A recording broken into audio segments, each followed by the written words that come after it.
राधे राधे दोस्तों, मैं नीरज शुक्ला आज आप सबको एक कहरुआ गीत सुनाने जा रही हूँ। अच्छा लगा तो लाइक सब्सक्राइब जरूर करना।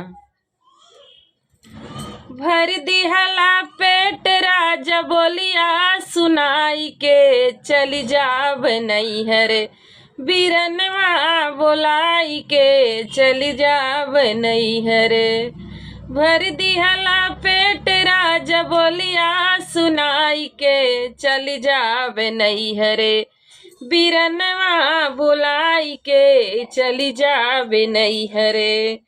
का करी है सासू जी का करी है ससुरु, का करी है सासू जी का करी है ससुरु, का करी है गौआ के लोग समझाई के, का करी है गौआ के लोग समझाई के चली जाब नहीं हरे बीरनवा बोलाई के चली जाब नहीं हरे बीरनवा बोलाई के चली जाब नहीं हरे।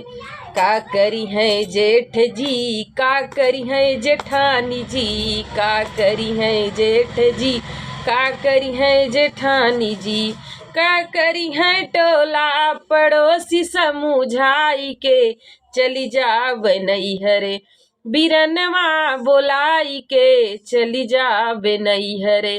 का करी है टोला पड़ोसी समझाई के, का करी है नहीं हरे चली जाबे नहीं हरे बीरनवा बोलाई के चली जाबे नहीं हरे।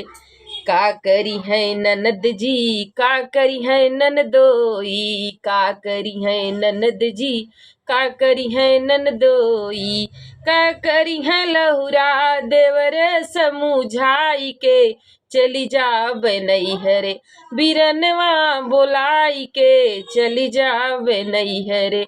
का करी है सखियाँ यो का करी है सहेलरी, का करी है सखियाँ ओ का करी है सहेलरी, का करी है टोला पड़ोसी समझाई के चली जाबे नहीं हरे बीरनवा बोलाई के चली जाबे नहीं हरे बीरनवा बोलाई के चली जाबे नहीं हरे। राधे राधे।